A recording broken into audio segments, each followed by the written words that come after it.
What's up, everybody, and welcome back to another episode of the Steel Curtain Podcast. I'm your host, Tommy Jaggi, editor of SteelCurtain.com, and joining me, as always, the Steel Curtain contributor, Shayne Kubas. Shayne, the Steelers are coming off a bye, and they were able to get a big win in Week 5 despite not lifting a finger. We're going to talk about the collapse of the AFC North right now. What is happening? It's putting the Steelers in pole position for sure. There was a big trade, a quarterback trade in division. You don't see that very often. We'll break that down. I want to talk about Pat Freiermuth today because he has not been producing. He's not been getting snaps. That doesn't sound like it's going to change based on Mike Tomlin's comments. We'll discuss whether the Steelers should trade him. Then we'll obviously get into the Steelers versus Browns preview. And also, Shayne, today I want to dive into, because I did some deep research on Payton Wilson and just how impressive that play was from him back in Week 4 against the Vikings, where he hit 22.48 miles per hour. We'll get there in just a few minutes. But before we do that, let's start right off with the results around the AFC North. Shayne, in Week 5, it was brutal for this division, and Steelers fans are just sitting back with their feet up, and I'm sure they enjoyed watching that. The Browns, to their credit, had a chance to best the Minnesota Vikings over in London. But they ended up losing the game. But for the Bengals, they were just humiliated in that game. Had 3 points going in the fourth quarter, put together 3 garbage touchdowns late in the game. The Ravens somehow looked even worse, like losing 44-10. You basically allow a perfect QBR to quarterback CJ Stroud. That defense is terrible. They dropped to 1-4 on the season, Shayne. And so now the Ravens, the team that we would think would be Pittsburgh's biggest rival for the division title this year, the Steelers already have a 2.5 game lead after the bye week. Yeah, it's really disappointing for, I think, the whole rest of the AFC North fandom, because this is a division that we're kind of used to, even with the Ravens being as good as they've been in recent years, like it being a dogfight for the most part throughout the season. Even if the Ravens, have a comfortable lead, the rest of the division at least are kind of like fighting hard for things. And if the Browns have had a couple good years in there even too. So this just feels like a complete dismantling of a division that was supposed to be one of the best in the NFL again. Even if the Browns were bad again, like we expected the Bengals to bounce back a little bit. Even if it was just because of the offensive firepower, we thought the Ravens would be one of the best teams in the NFL, and the Steelers are going to do their Steelers thing, right? Like that's kind of what we expected. So far, the only team doing their thing is the Steelers through about 5 weeks. So it's really interesting to see this whole division kind of fall apart so quickly into a season, especially.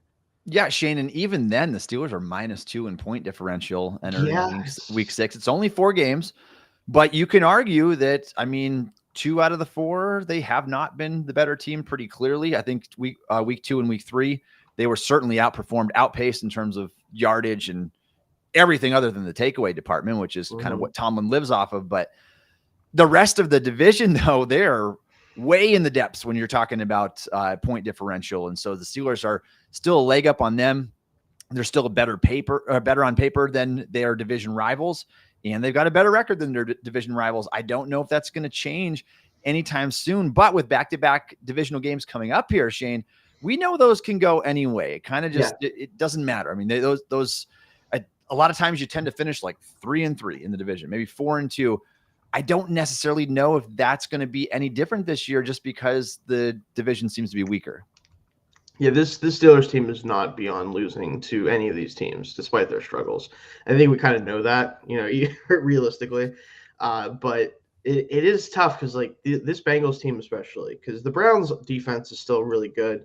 They can, I think, compete with a lot of teams as long as the offense is at least respectable, which I guess the Vikings, it was a lot of very, I don't want to say gimmicky, but, short passes. Receivers weren't really used. Quinshon Judkins had to kind of dominate the game. But they at least played respectable. The Bengals have nothing going for them right now, nothing. Yeah. The Lions, obviously, hard task to stop that Lions offense at all, but they did not give them any resistance. The only reason the score wasn't a 20-plus point deficit is because of the late touchdowns when the Lions ran out of defensive backs basically late in the game, as they tend to do for some reason. And then the Ravens, they are just tissue paper on defense. They legitimately, I don't know if there's an offense outside of maybe, the Browns, Bengals, those types of offenses that really couldn't score 25, 30 points on them. So we'll see, but if there's ever a year for the Steelers to kind of just not sweep the division necessarily, but come close, this would be the year. Shayne, let's talk about the trade the Ravens made before we get inter-division trade. That trading away Odafe Owe, their pass rusher, to the Chargers for Eli Gilman. And I mean, it's not a needle mover for sure. No. It's interesting, Shayne, because I thought one of the biggest issues, there's issues all over Ravens defense. And on paper, they should have a fairly good secondary. They can't get pressure. They cannot get at all. But maybe this is more of a play to just say, hey, we're not going to have no intentions of signing you to a contract extension. So we're not going anywhere right now. Let's kind of just make something happen out of this. Yeah, I feel like this is a combination of like wanting some more options on the back end. Really not having our Darius Washington for this team this year is really hurting them. And it's nothing against the rookie Malachi Starks or anything like that. But that switch when they moved Hamilton back to safety with the Darius Washington there to really fix their defense last year, that same fix isn't really available right now. Maybe they're going to try to do something like that in this situation. But I do think it's more about, again, they probably weren't re-signing away. They're not clearly going anywhere big this year, at least, even if they do scrounge a playoff berth out of this season. That's what it felt like more than anything else. Yeah, I would tend to agree with that. Let's talk about some ex-Steelers here, either showing up in a positive or negative light in week 5.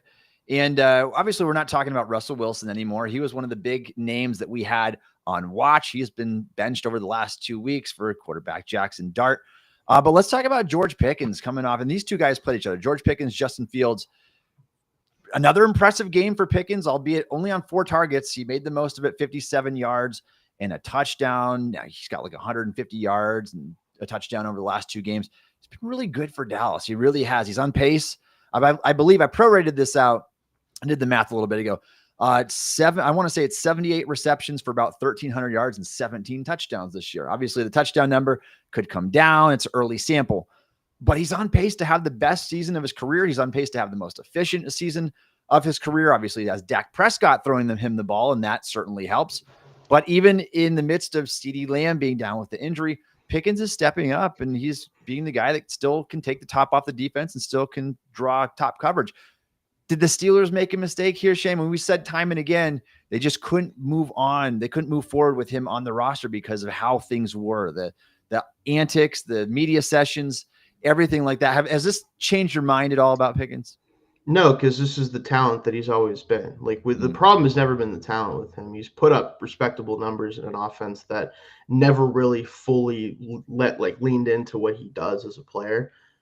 When you go to a passing offense, that one is the most has the most volume in the league, and also has a quarterback that understands how to use his receivers to the best of their ability for the most part. This is what's going to happen, right? Like a guy this talented and has the specific skill set he has, he's going to have big games for them, especially with CeeDee Lamb out. So the question really shouldn't be about like the production and whether or not like we gave up on him too soon. It's, do they think that he suddenly changed as a person and as a player on the field in terms of the antics and the way he handles himself, all that good stuff? I would say there's overall been less of that stuff with Dallas, but they've also, again, been using him a lot more, and I think he's happy, right? Like I think that's a big part of this. The Steelers probably weren't going to be able to do that for him, like especially if once they brought Metcalf in. Now, if you don't bring Metcalf in and then you lean into him a lot more or whatever, maybe it would have worked out fine. But again, he's going to command a deal probably similar to Metcalf got for us. And I don't know if the Steelers would have signed him to that, even if he had a big year for them this year. Yeah, I mean, I agree with that. And Shayne, in the opposite light here, we talk about Justin Fields and how Mike Tomlin can feel vindicated in his quarterback decision. Russell Wilson was bad before he got benched. Now Justin Fields, the Jets are 0-5. Fields is 0-4 as a starter. He missed a game. Tyrod Taylor had to start one in there. If you look at just the raw numbers, you would think that he's doing at least respectable on paper. 4 touchdowns, no picks, 7.1 yards an attempt, 754 yards. But the context matters so much here. Most of this is coming after the Jets are already getting blown out, minus the Steelers game, which he played the game of his life in week 1. But since then, it's a lot of just garbage time numbers that he's filling the air with. And even without the interceptions, with 0 picks entering week 6 of the season, it doesn't matter because the Jets can't score early and often enough, and their defense isn't good, and that doesn't help. But man, Justin Fields does not look like that player that so many people were optimistic about when he came out in the draft as a first-round pick. I mean, how are you feeling about his start so far? And are you very confident at this point the Steelers made the right decision to move on from him? I think the problem that Fields is running into, and this has been the story of his career for the most part, outside of really the 6 games with the Steelers, he just has been on the worst teams, like the worst teams possible, it feels like, for most of his career. And yeah, the Jets defense should be better than it is. There's a lot of questions about what's going on with that.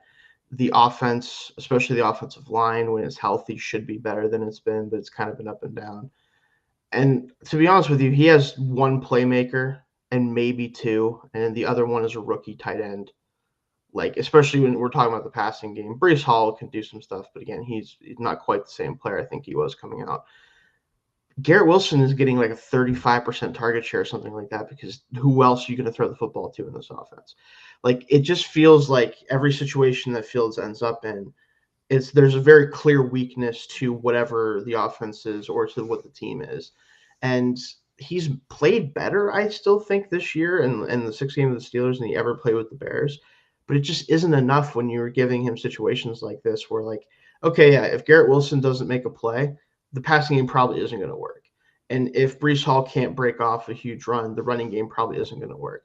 And it just feels like things go wrong for this team this year in the wildest ways. And I feel bad for him. I do think that this is still probably kind of who Fields ultimately is. He's probably a lower tier starter in the league, and he'll be able to do that for however long teams give him chances to do it. But yet, I'm not surprised that he looks this way, because outside, again, of the Steelers game where they just were letting everybody run away from them on crossers and stuff, this team just isn't good enough right now. Yeah, Shayne, you're not wrong. I mean, the roster talent isn't there. The coaching might be really bad. I talked with Marcus on Stacking the Box that maybe they just need to fire Aaron Glenn. Like, maybe just not meant to be a head coach. Defense is just not good. The defense gotten so much worse since firing Robert Saleh, and that was the one thing that they had going for them before was the defense.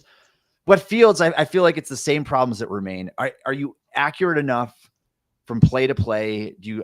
How's your field vision? Can you go through progressions? Like those questions that we had before, I think those are what remains, and that's what's going to keep him held back to not ever raising that ceiling like we thought it could be initially. You'd hate to see it for him. I mean, he obviously got the big contract, and so he's well satisfied with that, but not the start that you would envision for the New York Jets, especially after how promising he looked in week 1. But anyway, just a couple of ex-Steelers. We'll continue to watch them. There's others, big names out there. Minka had an interception with the Dolphins. But we'll continue on now. Let's talk about the big AFC North trade. The Browns trading quarterback Joe Flacco to the Bengals. And this is just so odd. It's not because Flacco is like this untradeable player, but he does come at the NFL's most important position. He was just starting for the Browns not even 2 weeks ago. Started the first, 3 games of the season. And now he is going to be facing the Browns twice. He's going to be facing the Steelers twice. He's in the division. You just don't see this type of trade very often. Joe Flacco's 40 years old. He wasn't looking good, but Shayne, I do think that it's a tier improvement over Jake Browning, who has been just absolutely terrible for the Bengals.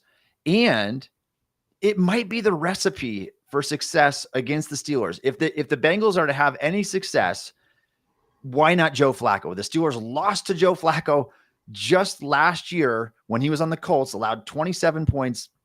They have Mike Tomlin has an 11-11 record all time against Joe Flacco. And it's odd because the Browns, they had that formula right there, and they go to Dylan Gabriel just a week before playing the Steelers. Mike Tomlin is 26-6 against rookie quarterbacks all time. Maybe your best bet was to leave him in a little bit longer if your goal is to win football games. If your goal is to figure out who your quarterback is, you're making the right move. Do it now. Yeah. You got nothing to play for. I think that, quite frankly, that's where we are. But now the Steelers are going to play a rookie quarterback in Dylan Gabriel, who they just traded Flacco away from. And then the following week, they're going to be playing Joe Flacco and the Bengals. What do you make of this whole situation? I think it's just kind of funny. at the end of the day, unfortunately, for both these teams. Because you could talk about the interdivision aspect of it. I simply don't think the Browns care about much of anything right now. I think that they're just pretty down bad in every way possible for a lot of reasons. And Dylan Gabriel was fine. He just didn't really do anything of note, honestly, that was surprising. But I also understand like they need to see if any of these quarterbacks that they drafted are good enough to not draft another one next year, or at least in the near future. So moving Flacco to the bench made total sense to me because he's not doing. He had 8 turnovers in 4 games. Like let's be real, he wasn't helping you win anyway. And then the Bengals trading for him, it's like, again, I agree. Like Jake Browning is a worse quarterback than Joe Flacco at this point, probably. Flacco at least has more ability to push the ball down the field despite being 40 years old, which it's not great for Jake Browning for me to say that, but it's true. But at the end of the day, like, and I wrote about this for this morning on Still Curtain, like it just reeks of desperation. Like Joe Flacco in 2025 is your answer to try to get back to where Joe Burrow might be able to play for you again. Bengals it's over, man. Like don't do this to yourselves. I think this is also Zach Taylor asking the front office to please try to save his job, basically. Like because if Jake Browning keeps starting games for them, he was gonna get fired for sure. Like at least he might be able to scrounge like 6 or 7 wins this year and say, oh, Joe's out, we'll do it next year. If Jake Browning kept starting, they'd probably win like 3-4 games. So I think it's understandable, but it's also like, how am I supposed to feel about this as a Steelers fan? Like, they might sneak a win out with Flacco quarterback against us because, again, he tends to do that type of stuff. Outside of that, though, I don't really feel much of anything for this. And that's exactly where I was going with it, too. I think it's a Zach Taylor desperation. Let me try to win games right now before you fire me type of move. And Joe Flacco is not the same player that he once was. I don't think he was ever an elite quarterback, but he did win a Super Bowl once upon a time. For a minute. I think maybe what drew them to Flacco was you've got 2 decades nearly of experience going through progressions, passing from the pocket. You've got really good receivers. I mean, Jamar Chase and T. Higgins are, for my money, the best receiving team in the league. And the fact that Browning made them look so bad over the last couple of weeks, just couldn't hit them. And so I think that you need to go from having a horrible option to a somewhat respectable option. That's the goal here, I think, for the Bengals is try to weather the storm. Interestingly, Shayne, the Bengals are 2-3, and they rank 8th in the AFC. They are 1 game outside of the playoff bubble if the season were to end today. Long season ahead. They will not finish there. I would be floored if they were in a position where they're mid-December, when everyone's like, let's bring Joe Burrow back because we've been able to stay 500 or better that whole time. Like it's just not going to happen. But yeah, interesting trade though, to say the least. You just don't see that move very often, knowing that Flacco is going to end up being that starting quarterback in division. Shayne, let's shift gears here and talk about Mike Tomlin and some of the comments that he made during his presser on Tuesday this week.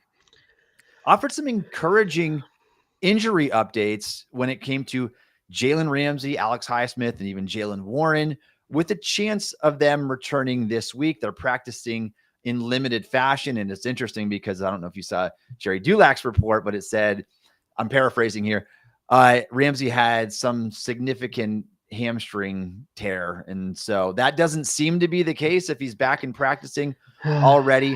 We figured at the time, and I think there were some early reports that said like 2 to 3 weeks for some of these guys here. Highsmith might be a little bit on the early side for that high ankle sprain. No matter what, Shayne, like my whole goal here, don't rush anybody back to the field. Like you have to, if you are a playoff team, you got to prove that you can beat the Cleveland Browns at home with 2 weeks to prepare when they're coming back from London. They're starting a rookie quarterback.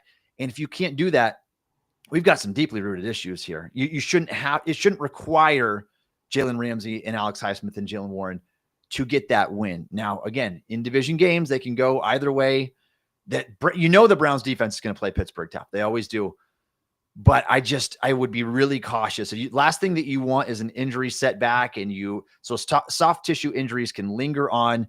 You don't want to see that go for weeks and then restart the whole process over again. You just lined it up with the bye week. You've already got the luxury of one fewer game these guys otherwise would have missed if the bye week came like mid-season. So you got that going for you. I wouldn't push the issue here, Shayne. No, and I think, again, like you said, if you can't beat a Browns team that is starting Dylan Gabriel coming off of an international game, traveling to your stadium without some of these guys, I don't know. I don't think that bodes very well. And again, like it's a divisional game, like you said. I think it's not that the Browns can't beat the Steelers or anything like that, but this is the type of game you need to win when the rest of the division is crumbling and you want to try to keep that lead. Because eventually, especially if Lamar Jackson is back healthy and the defense even figures it out a little bit, the Ravens could come knocking by the end of the season. Mm-hmm. I'm not expecting that at this point, but there's a reason why the odds makers are still giving them a slight making them a slight betting favorite to win this division, because they know the Steelers tend to struggle late in the season, and they know the Ravens could be coming down the pipe at any point. So getting that lead built up, continuing to dominate the division, especially, this is your chance to start that process as you get into divisional play. You're going to face a lot of division opponents over the next 4 or 5 weeks, especially. You have to be able to win this game, whether you have all your starters or not.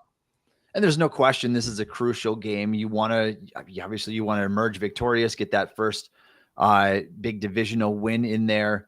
Not at the cost of injuries, but no. I mean, you want to, if you could expand this lead even further and you can go up 3 games in the division, like that would be huge. And so we'll see. I will keep an eye on the status of these players here. We'll see which of them, if any, are able to go this week. Shayne, I would at least think that the Steelers would hold the upper hand if none of the 3 can play in this game. They still should, yeah.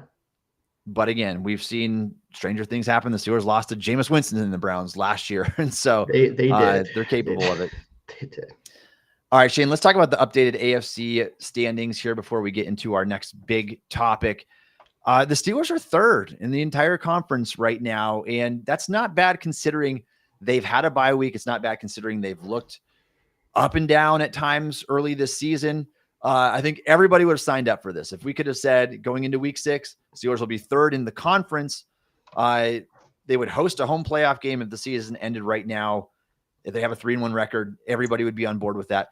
By the way, if the season did end right now, the Steelers would be hosting a game against the Denver Broncos in the wild card round, which would not be an easy game, especially how the Steelers have been playing. They got a lot of work to do, say it that way.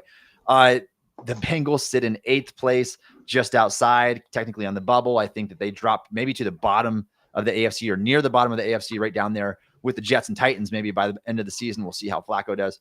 And then the Ravens and the Browns sitting on a 1-4 record as distant shots right now to make the playoffs. And just for what it's worth, I don't remember if I said this on the last podcast or not, but from the research that I gathered, teams that start 1-3 have an 11% chance of making the playoffs. If you start 1-4, that instantly drops down to a 5.9% chance historically of making the playoffs.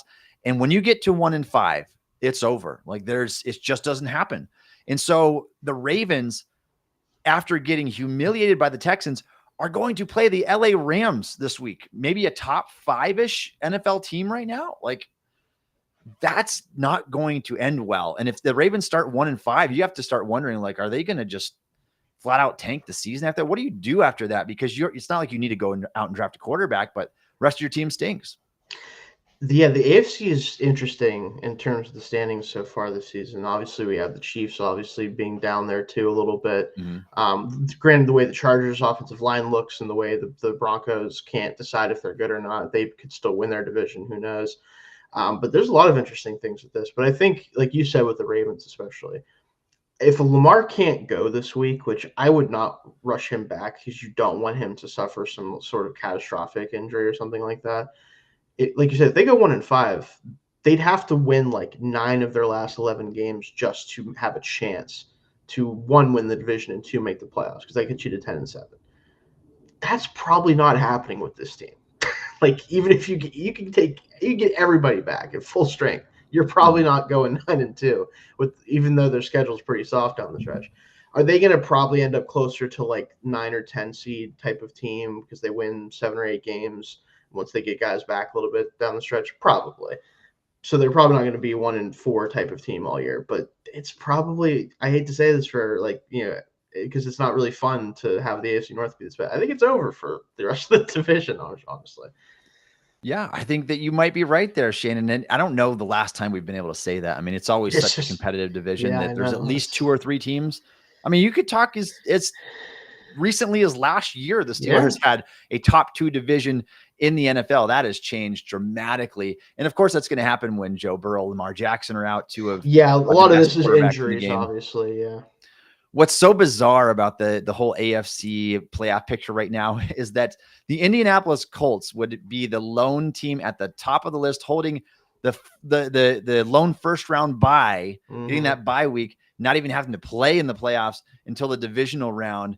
That's wild. And for what it's worth, I mean, they're a great team on paper right now. They're coming off of a 40-6 win. They haven't had the hardest schedule, but they lead the NFL in point differential at plus 74. Like, they've been really good, to their credit. So we'll see. Maybe they can be a sneaky contender this year. Bills at number 2, and the Chiefs not even in the playoff picture right now. They are below the Bengals right now, tied at 2 and 3. But because they have a divisional loss there, that's what puts them below. And the Ravens do as well, but it must be tiebreakers. I didn't figure the whole thing out. There's so much time. This thing is going to flip flop 100 times. But Shayne, let's move on now, and I want to talk about Pat Freiermuth. I think we need to spend some time with him today, and why not? The Steelers are coming off a bye week. We had some time to do some digging, and it's just not good. Every sign right now from the Pittsburgh Steelers is pointing that Pat Freiermuth is not going to have a very productive or impactful season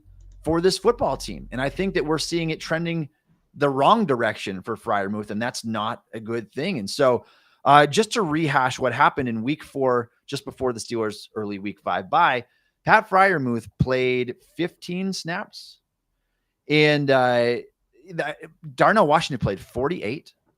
Spencer Anderson, a backup offensive lineman, played 19 as a tight end eligible. Connor Hayward played 16 snaps, and he's also right there with Jonnu Smith playing 13.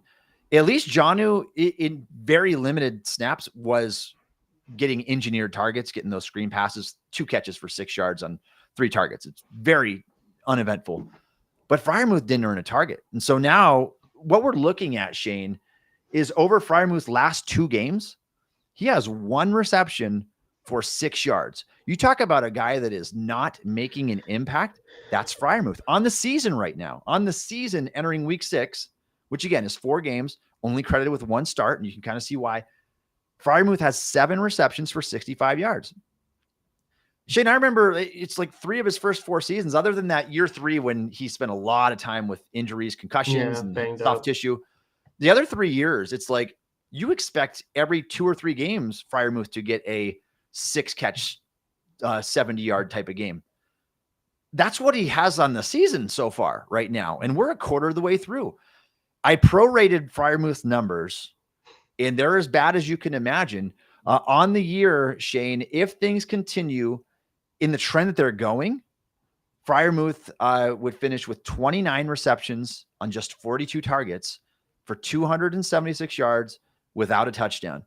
That is very poor production. I mean, we're talking about tight end 3 level production, and maybe that's what he is at this point. But what's so interesting is, why give a guy a 4-year, $48.4 million contract if this was your intention, Shayne? And so it begs the question, should the Steelers be looking to trade Freiermuth? The snaps have gone down.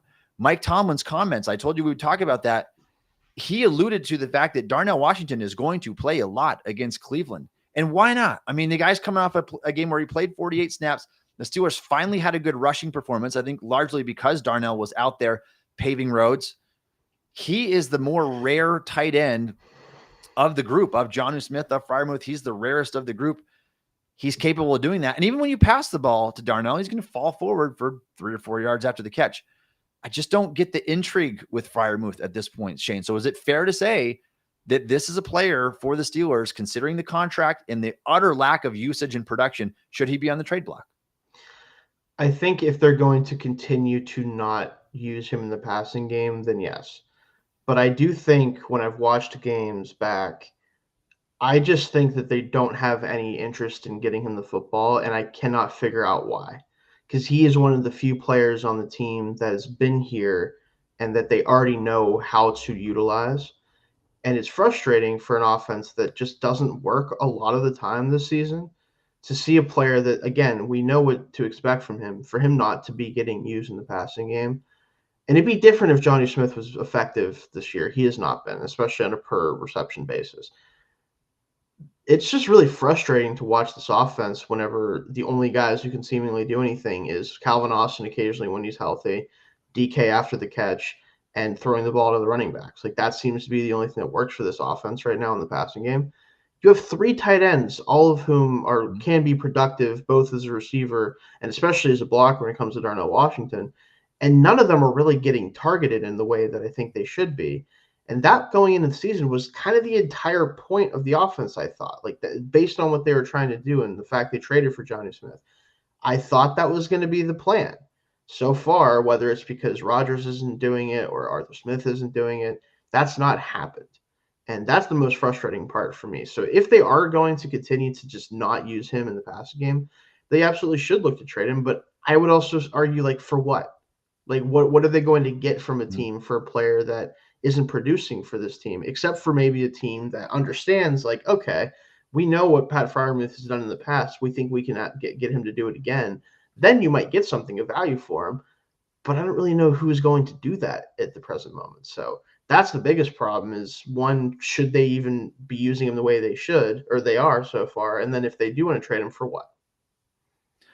Yeah, Shayne, when the Steelers made the trade for Jonnu Smith, we talked about redundancy at the tight end position. And we said, in many ways, Jonnu and Freiermuth are kind of mirrors of each other. I think that Jonnu is a little bit more athletic, even though he's the older tight end. Freiermuth's a little bit bigger, but they play the same role. They're both the F tight ends. They both do their best work from the slot. Yes, they are not good inline blockers. I think Jonnu's probably the better blocker of the two, like as the H-back type, the guy that's on the move.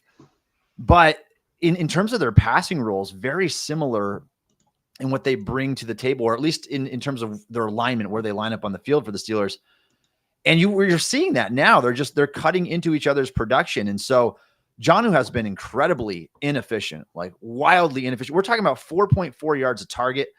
It's worse, like just around the league, than dumping the ball off to like a backup running back out of the backfield. That's in terms of like per target efficiency, that's honestly what we're talking about right now. It doesn't mean that he's a bad player. It just means that when the Steelers are trying to engineer these screen passes to him, whether it's not blocked well or he's not doing much with the opportunities, it's just not going anywhere.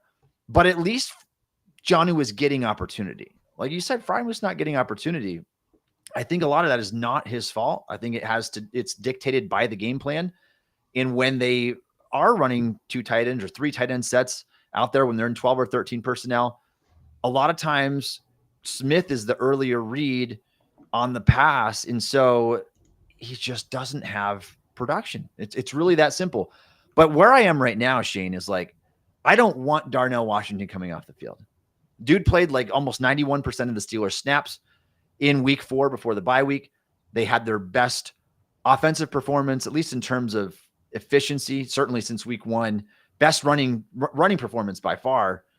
And I just think that he offers more. I think that even though he is a bit lumbering in his movements, huge catch radius. I mean, we're talking the biggest in the league in terms of just measurable.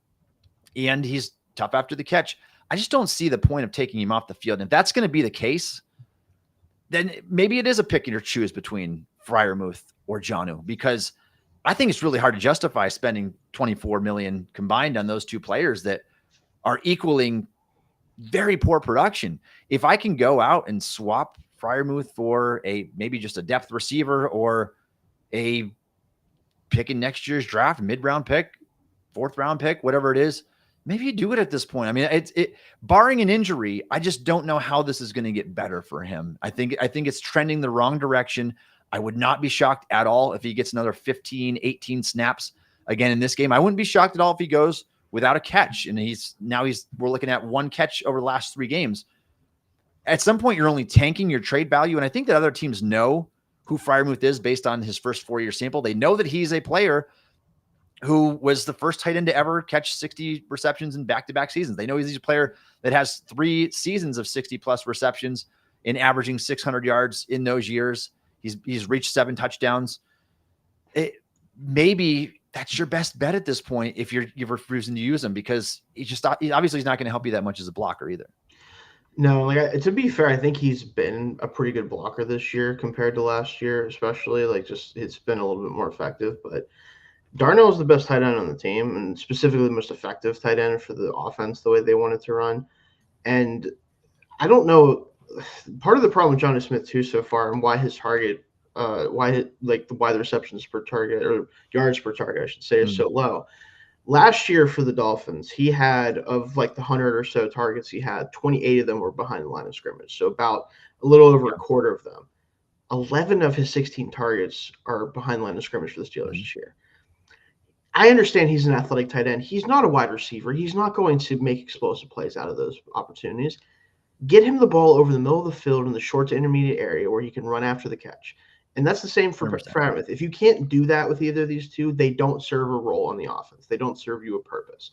And whether that's Aaron Rodgers not wanting to target them there, whether it's Arthur Smith not wanting to run the routes there, it just doesn't work. You have to decide if you're going to use these guys in the ways that they've been effective in the past. And if you're not, like you said, neither one of them really are probably effective players for this team if you're not going to use them in that way. Yeah, Shane, I think that I saw as well the Steelers are last in the NFL in running 11 personnel, or near the bottom of the league. They are third in the NFL in running 12 and 13 personnel. There's a reason why a lot of teams run 11 personnel, because you get more explosive plays out of it. And so that's the problem that we have. Arthur Smith's offense is always going to be limited. And we can go back to his Atlanta days, Tennessee days. It's always going to be limited because it relies so heavily on tight ends, and tight ends just aren't going to make as many explosive plays as what wide receivers are. I mean, that's just factual evidence there. And I think that that's where we are right now. It's the fact that you're trying to get 2 or 3 tight ends on the field frequently. It kind of just limits the upside. And maybe that's out of personnel, because obviously outside of DK Metcalf, the Steelers have unproven talent at wide receiver. Austin's had his moments when he's healthy. But it's just weird. The whole situation is weird. Thought it was weird when they added Jonnu Smith as part of the Jalen Ramsey-Minka trade, even though I wasn't disappointed in it. I thought that Jonnu was a solid player coming off a respectable season. But again, you talked about how Miami used him. Get him on slants, get him on posts, get the guy over the middle of the field where he can do some yak damage, get some yards after the catch, because he can't do that just catching screen passes behind the line. And the Steelers just can't seem to set up screen passes. They just don't seem to know how to do it. They're not this team's forte, haven't been for a long time. It just, again, if this is how they're going to use the tight ends, then Darnell Washington absolutely should be the full-time starter, because he at least can block for this team. You can get him the football. They probably won't based on track record, but they should. And the other two, trade one of them or whatever you got to do. It just doesn't work right now if this is how they're going to operate on offense. Agreed. And so I think the conversation is worth starting now. We've got less than a month away from the NFL trade deadline, I believe. And so what do you guys think? Is this something that the Steelers should explore? We're talking about Freiermuth, who has a big contract signed at last offseason. Now, for further details here, the Steelers could get out of this deal in a trade with only $2.1 million in dead cap space and save. I wrote this up this morning. It's saved over $10 million in salary cap space. Not that you would necessarily need that in season, but just something to think about there. The trade and the contract they gave him is a non-factor anymore. You can get out of that with very minimal damage to your salary cap and save a significant amount of salary cap space. And so if you don't think that he is part of the picture here, then that's something that can be on the table. I think, Shane, the biggest argument against trading Freiermuth would be simply that if Jonnu were to go down with a season-ending injury, now you're all the way down to Connor Hayward, and you'd obviously much rather have Freiermuth. There's always the if then this, but I mean, we don't know how things are going to play out.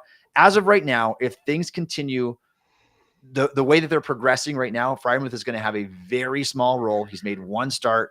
He has 1 reception over his last 2 games. He played 15 snaps in his last game. There does not seem to be light at the end of the tunnel for Freiermuth in terms of having another big season like we've seen from him in the past. What do you guys think? Let us know in the chat below. And if you're a fan of the Pittsburgh Steelers and would like to support the Still Curtain podcast, please consider subscribing to the Still Curtain podcast on YouTube. We appreciate all your support. All right, Shane, let's talk about Payton Wilson now. I did a deep dive on Payton Wilson, spent a couple hours on this, and I wanted to go back. I know that it's not necessarily fresh. This happened in week 4, but you all remember the play if you're listening to this podcast. Late in the fourth quarter, under 4 minutes remaining, the Minnesota Vikings, blown coverage by Chuck Clark, the Jordan Addison down the right sideline, and it looks like he's housing that thing. I mean, there's nobody within 10, 15 yards of him. Out of nowhere comes Payton Wilson. And it was so impressive. That play was so impressive that to track down Addison, who had that big of a lead on him, and to tackle him at the 1-yard line after an 81-yard reception, that was some impressive stuff. And Next Gen Stats let you know how impressive that was right following that play. Wilson clocked in at 22.48 miles per hour. This was the fastest time ever recorded by a linebacker in the Next Gen Stats era, which dates back to 2016. But it's more than that, Shayne. It's more than just that, because I actually dug up all of the fastest times I could possibly find from Next Gen Stats. And the caveat here is that you don't have every single time of every single player from every single play. No. There are certain defensive players, that non-ball carriers, that they don't clock, or at least don't have a record of it. Yeah. But from all the data I could find, which did include a few of those players, by the way, DK Metcalf was another one. If you remember in 2020 when he chased down Budda Baker for a touchdown saving tackle, that'll be replayed for high on the history. list. Yeah. High on the list. Interestingly, though, that play from Metcalf just barely passed Payton Wilson's rundown of Jordan Addison. And we're talking about fractions of a second. I think that one was 22.62, if I remember off the top of my head here. So when I looked at all these numbers from Next Gen Stats history, which again dates back 2016, so we have nearly a decade sample of their tracking data, their miles per hour data at this point. Out of everything that has happened, Tyreek Hill owns the number. Well, now he actually just got bumped down. Isaiah Rodgers, interestingly enough, in the Vikings game against the Steelers, when he was chasing down DK Metcalf, who ran 21.17 miles an hour, which is another good time there, he actually broke the record with that run. 32.32, I believe, was the number that Isaiah Rodgers. 23.32. Right? Oh, excuse me. Yeah. 20, he would have caught him before you got the 30-yard line. Yes.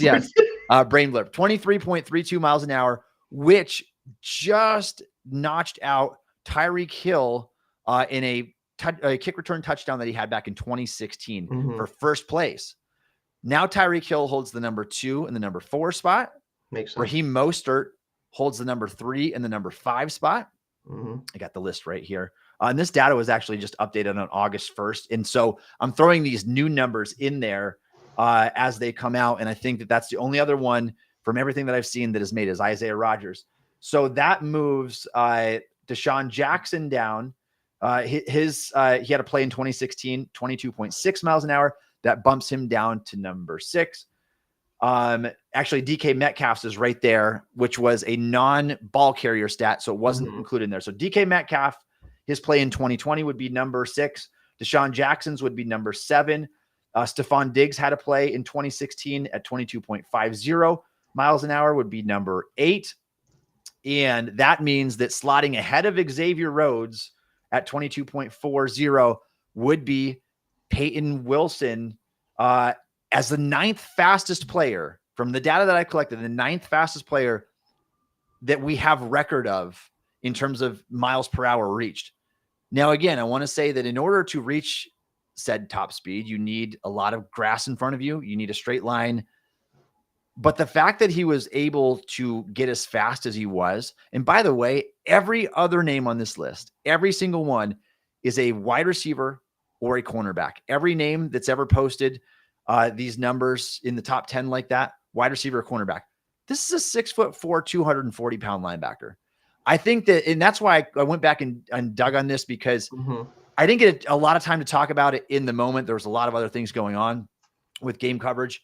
But going back and doing that deep dive and finding out, at least from everything that I've seen, according to Next Gen Stats, the 9th fastest time ever recorded by an NFL football player over the last 9 years. It's really, really impressive stuff. Yeah, taking all that in, I think the thing with Wilson, and I think a thing that's very similar about a lot of these plays, especially the defensive plays, is for players to reach their like absolute max speed, one of two things has to be going on. Obviously, if you're a ball carrier, you're trying to score, so you're just digging for everything if you're trying to score. Or when you're chasing somebody down, you're really digging for every inch to try to cut them off or to chase them down. And I think obviously why Rodgers is one, because he's trying to chase down, a guy he knows is about as fast as it gets in the NFL, so he's really booking it. Wilson is trying to save a touchdown desperately when his defense, if they give it up, could very well blow the game. So he's digging for every yard. Like, that's a common theme with a lot of those. I know Xavier Rhodes, I think his play was on a pick six, potentially, if I'm not mistaken. I want to say it was against the Cardinals, if I'm not mistaken, too. I don't know that. That's correct. Yeah. Yes. So I hate that I know that, by the way. It's disgusting. But besides the point, I think that's a common like thread between a lot of those plays is like you're either running away from people or you're running after the person with the ball, right? And that's obviously what a lot of football is, but especially like big plays, like explosive plays from one or the other, like that's when you really have to dig for every yard. And the fact that Payton Wilson was able to crack the top 10 is just hilarious. And I do hope that it turns into more, on-field performance. And it did a little bit in week 4, especially. So I'm hoping for more from him. But it just goes to show you, like, this dude has every tool you ever could ask for from an athlete. And it's just, can he put it all together at this point? So it is wild. And I think that's why I was just so intrigued by it. The fact that you can, at your top end speed, which is clocked by next gen stats tracking data, that you can be like 0.6 miles per hour slower than Tyreek Hill, who's like maybe the fastest player to ever play. Like, and his were on enormous play. His was on a kick return touchdown and a punt return touchdown. It wasn't even on a deep ball or anything that way. It was when he had the full field to get going ahead of him, just like Wilson had. So it's just hilarious if you look at the next gen stats post and see like the sky down view. It's like, oh my goodness. And you watch it on all 22. I thought the same. I'm like, there is no way that should have been able to happen. Jordan Addison has got to be sick to his stomach. Oh, he has to be. He has to be just getting tracked down. I heard someone joke. I heard someone joke that the reason he was suspended for or not allowed to play the first quarter last week is because he got caught by Payton Wilson on a touchdown. That could have been that's obviously not why, but I think it's funny. Oh, man. That was why. But well, and with that play, and it did prove to be pretty big for the Steelers. It chewed an extra 61 seconds off the clock. I personally think they lose if he doesn't catch. They probably do. The way that game was trending, the decisions they were making down the stretch, after obviously giving up that huge blown coverage there, and then what ultimately happened is the Vikings got the ball back, and if they weren't so rushed, I think that they probably could have, and they had a penalty that brought them back out of range again within striking distance of a field goal. So, it very well could have saved the game right there, but very, very impressive stuff. You don't see that often. It's why I decided to do a pretty deep dive on that.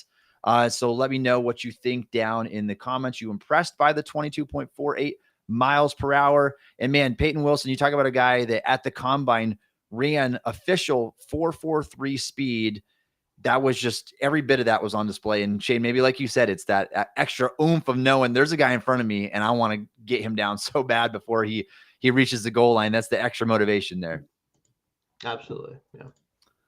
All right. Let's talk about the Steelers Browns week 6 matchup here. Storylines, matchups, predictions. We're going to break them all down for you, Shayne. I want to talk about right at the top of the list, the storyline that we've already kind of touched on a little bit is that Dillon Gabriel is going to be the starting quarterback for Cleveland in this game. It's a home game for Pittsburgh.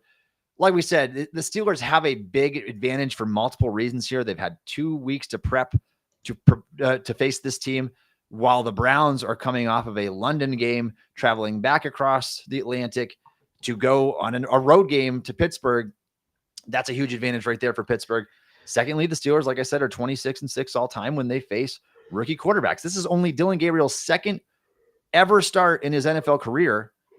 He's 5'11", 205 pounds, soaking wet. Like, when the Browns drafted him, I gotta be honest, I didn't get the intrigue. I thought he was, he reminded me of a lot of, it was like Kellen Moore coming out of Boise State. It's like, you are a great college quarterback, but you just don't have the tools to be that guy in the NFL. Maybe he can be better than that. Maybe he can be better than anyone expected. It's hard not to draw like some like Tua comps just because of the left-handed play, the smaller stature, the passing from the pocket kind of stuff. But I just don't see the intriguing upside with Dillon Gabriel. I hope he doesn't prove me wrong this week. Maybe do it some other week when you're not playing the Steelers. But what is your take on him? I know you got a chance to watch him a little bit here in his first start. What did you make of Gabriel's play overall? I think he's just very limited. Like you said, I think that it's very clear that there's only certain things you can do with him offensively. And to the Browns' credit, they managed to keep him kind of under wraps, and they didn't, force him to make any crazy plays or try to force the football. And I think that's the key for him is he's a very smart player. I don't think he's going to, unless forced to do so, make any like huge errors or any stupid plays. Like he's obviously one of, if not the most experienced quarterbacks to come out of college. Obviously, him and Bo Nix are kind of in that same category. But I do think, again, like you watch that game, the receivers really not involved very much. And I think it's because he just is going to struggle to push the ball down the field and outside the numbers. The tight ends were featured heavily. He had some nice throws over the middle of the field, including 2 touchdowns. Like he can do some stuff in the NFL. But for me, especially when I was watching him for drafts and stuff, he struck me as like a 6th, 7th round backup developmental type kind of guy in terms of can you develop him into being a capable backup that knows the offense really well, can make all the right decisions, but just can't really, force the issue or push the ball down the field. That's not good enough for a team that doesn't have a lot of talent, right? Like if he was on the Niners right now and he had to play, like clearly, no offense to Mac Jones, but a lot of people can play for the Niners and be pretty good. Like if he was on the Niners right now, he'd probably look really good. If he was on a team that had a great offensive infrastructure, he'd probably be fine. Would he really move the needle? Probably not, but he would look good. I don't think as the season goes along, he's going to look very good under this Cleveland team that can't do much offensively. Yeah, and I remember watching the draft, scratching my head saying, what are the Browns doing here? I like their draft for the most part, but that one was an interesting decision. Like I said, when you are sub 6 foot and undersized, not very much arm talent, you're already at an uphill battle. By the way, Gabriel turns 25 years old later this season. Yeah. So it's not like you're gambling on a very young prospect, a guy that had a lot of college experience, but I think some of that can only get you so far, and he might end up being maxed out as a quarterback at some point here. I don't want to be too hard on first start. Now going against the Steelers is going to be a second start. I just don't know. I just don't know about that skill set. But that's one of the big things to watch because it's not Joe Flacco the Steelers are getting. It is Dillon Gabriel. And I don't know if anybody would have predicted that maybe for the first game, maybe by the second game for sure, we could have seen that quarterback change. And who knows? I mean, maybe it's not even going to be Gabriel by the next time these teams play this. The Browns do have Shador sitting back there. We'll see how things go with Gabriel. They obviously like Gabriel more. They drafted him higher. He's been all this time, he's been ahead of Sanders on the depth chart, but performance can change. And so we'll see how it goes with that. But that's one of the biggest storylines to watch in this game. We talked about the Browns obviously coming overseas, getting that jet lag there. They are a 1-4 football team. I mean, any other storylines you want to touch up, Shayne, and we'll get to some matchups here. I think one of the things to look out for is just, again, like they've been trying their absolute best, but this Browns defense, I wonder if they're going to eventually, as the season goes along, maybe not this week, but as the season goes along, if they're going to start to falter a little bit because so much is being asked of them. Like they have been truly phenomenal, especially in run defense. They've been the highest graded pass rush as well, like with Garrett playing well and everything. It's just at some point, it's really hard to continue to go out there every week knowing that you probably have to keep the other team under 17 points just to have a chance, right? And the Steelers know this very well from their time whenever that was the case, and it kind of still is in a lot of ways. It just you eventually get kind of tired, I think, honestly, and it especially if you're not winning. Like at least for the Steelers, when the defense had to carry the load, they're winning like 9-10 games. Browns aren't winning 9-10 games this year. They're just not going to. No. So it's tough. Like I don't expect it to necessarily happen this week, but I watch out to see if this defense continues to play as good as it has, or if they start to kind of fall off as the season goes along. Speaking of defense, Shayne, let's talk about some of the biggest matchups in this game. And obviously, I mean, we do this every time with the Browns. None bigger than Myles Garrett. He can and has wrecked the game against the Pittsburgh Steelers. Remember the snow game last year where he flat out outplayed TJ Watt. He was a huge reason why they won that game.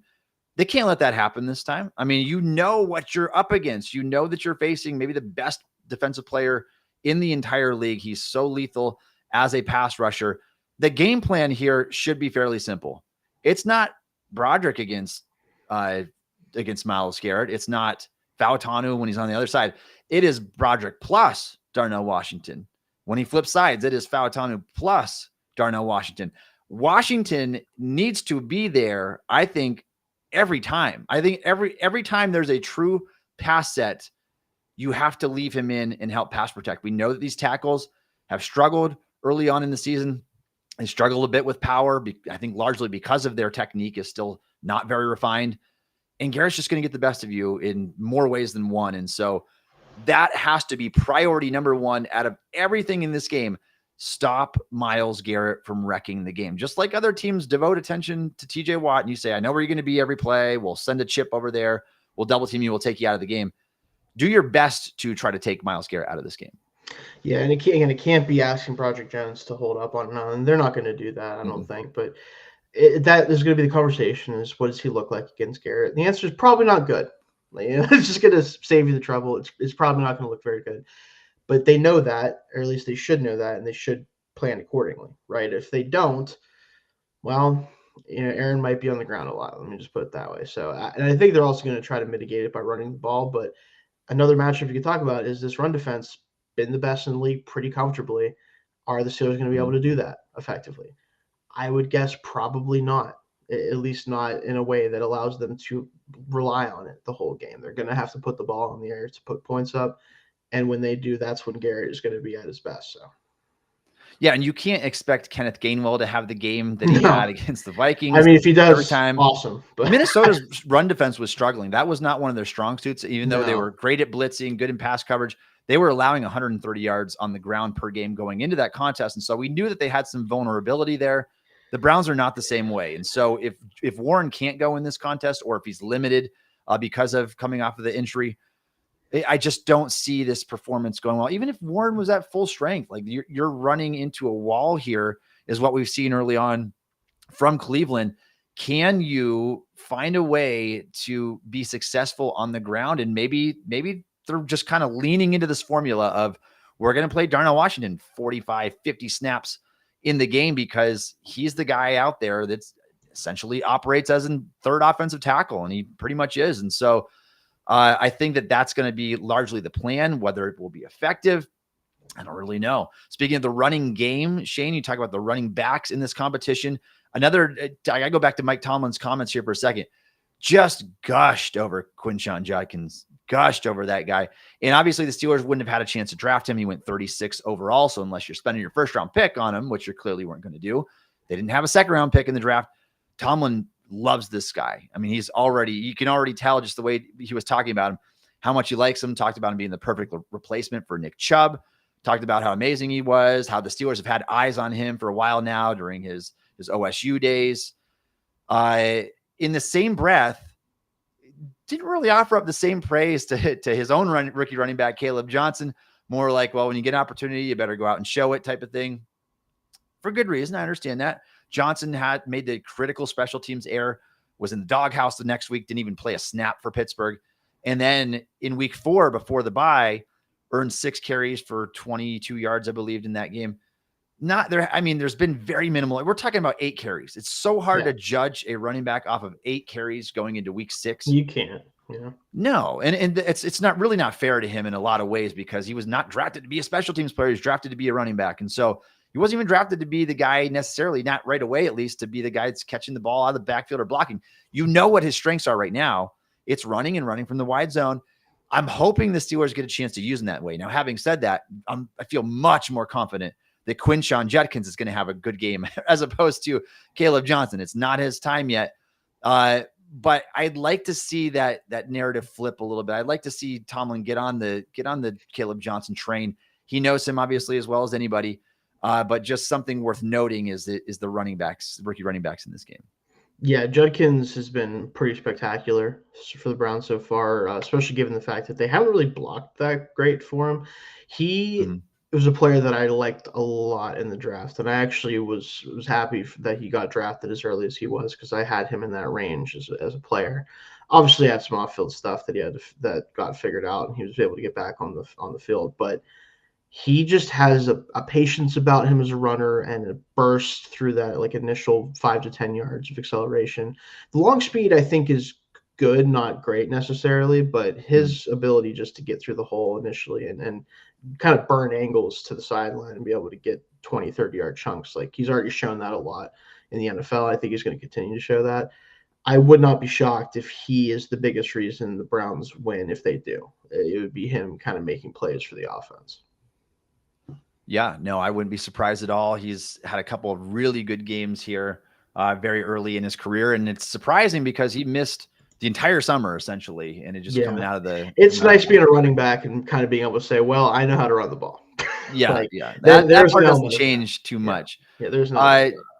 Shayne, another thing I have to talk about here for a second, because when he's going up against the Steelers, Devin Bush is playing the best football of his career. Now we could say that it's because he's with Jim Schwartz now. He's going downhill. He's got an easier assignment. All those things are true. He's got some good players next to him on defense, obviously. And Carson Schweitzender looks like a really good player already. Devin Bush, though, is playing his best football, and it's disappointing because you knew that he had athletic traits. You knew that was an issue. You knew that he had sideline to sideline speed. You knew that he can come downhill. Now he's doing all those things, I think, in the best version of himself, Shayne. And what's just so ironic is this guy that the Steelers traded a first, second, and future third-round pick to move up in the draft for is on track to grade out as a top 10 linebacker for 2 straight years on the Cleveland Browns. For the Steelers, I mean, he was bottom of the barrel. We were talking about, I think he had like a 34 grade one year and then like a 54, and then he left and went to Seattle for a little bit. But I mean, is this a Devin Bush is finally getting it, or did the Steelers fail him when he was in Pittsburgh? No, I think he just plays in a defense that better uses him. Honestly, I think that's a lot of it. And also, it's been a while since the injuries. I think maybe he's just, more confident, because the biggest problem that I noticed with him when he was in Pittsburgh, and we talked about this a lot, is he didn't play confident football. Like he didn't play in a way that was aggressive. Like his whole game whenever he was at Michigan was just, I'm going to run around the field. I'm going to run through people, around people, use my speed. He just didn't play that way the last couple of years of his career for the Steelers. And maybe it was the injury. Maybe it was just him getting in his own head about, making mistakes or whatever. But it feels like that's not the case as much nowadays. And I think that's why we're seeing a better version of him. And also linebackers, if something that a lot of people don't, I think about as much, even first-round linebackers, and a reason why a lot of people don't draft linebackers in the first round is because of this. You should probably sign other people's second contract linebackers. Like that's probably the best way to get good linebacker play, except for, of course, Patrick Queen. We managed to somehow sign the one that doesn't do that, but whatever. You see a lot of guys get really a lot of their best play when they're on their second contract. Zach Bond is a little bit of a weird example because he didn't play linebacker really fully. But guys like that, of like, okay, well, you've been in the league a while. You know what's going on now. Now we'll sign you and give you some money to go play for us. So that might be a case of this too, though. It's true. There does seem to be something with that. I don't know. I'd have to go look and see if there's any data or splits showing that linebackers on their second, third contract. Yeah, I mean, it's interesting to say the least, though, and we'll see. Maybe Bush will come up with a few big plays in this game. Shayne, one of the matchups that I think we can't not point out here is the TJ Watt and the edge rushers against the Browns offensive tackles. That's been a serious weakness for Cleveland so far. Dawan Jones is still rotating out. He's just bad. Yeah. So he just can't move. But man, every one of their tackles that has played for them so far is grading out extremely poorly.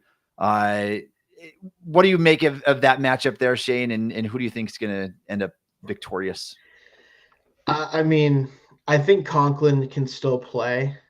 So there is that element of like, TJ is probably going to play against him a lot. I worry that Nick Herbig might kill Dylan Gabriel. Like he might legitimately kill him in the middle of the field because like if he gets a speed rush on whether it's KT Leviston or DeJuan Jones or Cam Robinson, whoever it is, right?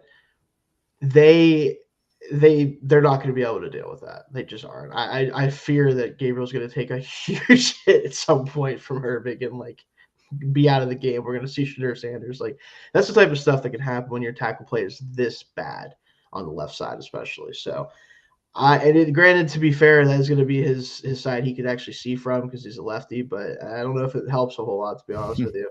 Like, and then you got TJ still coming in. Like, it could get ugly for this team in pass protection. They've been horrendous in pass protection overall. Like, Bitonio could still play. Teller's never been a great pass blocker, but he's especially not so now. Like, this offensive line could certainly be exploited pretty easily. So.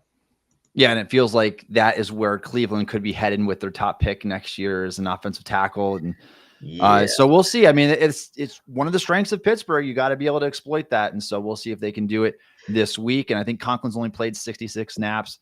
Right now, according to their depth chart, Cam Robinson is listed as a backup with KT Leviston as the starting right, or left tackle. And I don't think they can keep doing that. It's everybody that's been in there has struggled so far. And it's been a collection of guys. It's been like 5 guys that have played tackle for the Browns so far this season. Shayne, any other matchups that you want to get to in this one, stuff worth highlighting? I mean, again, like I do think the secondary for the Browns is weird to me, where they haven't graded out like spectacularly, but I think a lot of the reason they are grading out well is because of the pass rush. Outside of Denzel Ward, I just don't know if I like the secondary much for this Browns team. And whether the Steelers can exploit that or not is a whole other question, which is kind of the problem with it. But if they can get Metcalf matched up with someone not named Denzel Ward and they can get him either on a go ball or just get some more of these run after catch situations for him, that could be really successful. But I do think they're going to have to find ways to attack the middle of the field too. And so far they haven't really done that. And not having Calvin Austin in the mix doesn't help. Is this finally the game where they finally get the tight ends involved in a positive way? I would sure love that. I'm not holding my breath, though. Yeah, Shayne, on the opposite side, the other one I wanted to address here is stopping the Browns tight ends. Because David was the bright spot on this Browns offense this past week. Dillon Gabriel was, I crunched these numbers too, 10 of 13 with 131 passer rating and 2 touchdowns throwing to tight ends, and that would be Njoku and Harold Fannin. Last week, Njoku coming off a big game, 6 catches for 67 yards and a touchdown, whereas Gabriel throwing to wide receivers, and again, this is a 1-game sample we're talking about here, but was largely ineffective. And I think it's just because there's just not much talent there. You got Jerry Jeudy and Jamari Thrash. Like, you don't have very good receiving room. And so a guy that likes throwing to tight ends anyway, you better find a way to cover Njoku, because he was the biggest receiving threat on their offense last week. Yeah, him especially. They've really got Fannin involved a lot. Like, that's going to be the number one thing that they have to cover is the tight ends. Because again, I don't think the receivers are really a huge threat with this team. Not just because they aren't very good, but because I just don't think Dillon Gabriel can really threaten to the outside or to down the field very often. At least not on like true got to have it situations. Maybe it's like a dialed up throw down the field, but it's going to be tough for the receivers to get really much going with Gabriel at quarterback, in my opinion. So. All right, Shayne, any chat you want to get to before we give our game predictions? There is one here from Krista Fist, I guess is how you'd say that on YouTube. You guys think that we will unveil our 3 outside linebacker defense against the Browns. If Alex Highsmith is back, I sure hope that they do some of that, because I think that could be really fun. Every time that they say they're going to do something like that, they don't. So I don't care until they do it. Like I'll believe it when I see it. Yeah. I'm all for it, by the way. Yeah, I me think too. You should try it, see how it goes. Herbig, I think, would be the ideal third rusher where you can line him up in the B gap, the A gap, just an run extra him through edge rusher, Ethan Poach's face and see what happens. Like that's I think what I would do. I think you should. So absolutely, I'm for a handful of those snaps to see how they go. We'll see if it ends up happening. All right, Shayne, let's get to our game predictions before we sign off on this Week 6 episode of the Steel Curtain Podcast. We got Shayne Steelers at home against the Browns with a line of -5.5 in favor of the Pittsburgh Steelers. projected point total of 37.5. How do you see this game going this week? Do you think the odds makers got this one right? Do you think this is going to be one the Steelers walk into and just come out victorious? Give us a game prediction. I have 17-10 Steelers. I think this is going to be an ugly, ugly football game with two defenses that are playing well, especially the Steelers are playing better. The Browns have just been really good all year. You're playing a rookie quarterback who put up 17 points against the Vikings defense that allowed even more than that to the Steelers. I just think that the defense wins the day and that the Steelers are just good enough on defense to be the winner here with the Browns playing so poorly on offense. And we'll probably come out of it thinking not much differently about the Steelers, but at least it'll be another win. All right, Shayne, I've got the Steelers winning 20-17. So definitely a little bit higher scoring of a game. Still low. I mean, it's still low in comparison to the rest of the league for sure. And so I almost went with like that 17-14 or 17-13 type game. I think it very much has the potential to be that. I'm going to go, though, 20-17 in favor of the Steelers this week. That would have Pittsburgh advancing to 4-1 in the season. The Browns falling to 1-5 and being effectively eliminated, at least in terms of their odds of coming back to make a push at the playoffs, which we think that they will be eliminated at some point. What do you guys think? Let us know down in the comment section below. Please leave us a comment if you like this stream. Give us a like. Make sure you're following, subscribe to the Steel Curtain podcast. We go live on this show every single Wednesday at 1:30 p.m. Eastern time. Also, you can check out Josh Yorish's show. He goes live Mondays at 1:30 p.m. And Josh and Mark Powell also do a live show immediately following the game. And so if you want to hop on for some live reactions, post-game content, make sure you jump on for that as well. Make sure you follow our written content that we're always grinding out over at stillcurtain.com. You can follow Shayne on Twitter or /X at Shayne Kubas. You can follow me on X at Tommy Jaggi. You can download the Steel Curtain podcast wherever you get your podcasts. Also check us out on YouTube or ask Alexa to play the Steel Curtain Steelers podcast. And thanks again for listening to the Steel Curtain podcast.